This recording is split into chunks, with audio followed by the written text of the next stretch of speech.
islomni bilmaymiz u. Payg'ambaring kim desa, payg'ambarim Muhammad alayhisalom deyapmiz u, lekin payg'ambarni tanimaymiz u.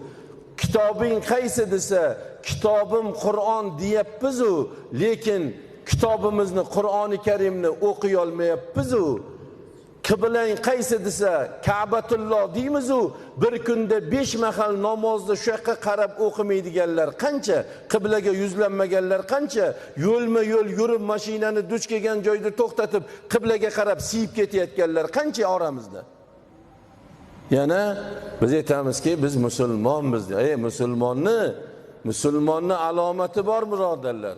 Musulmon bir-biri bilan Xudo ne'mat qilib bergan suvni talashib qirpichoq bo'lmaydi.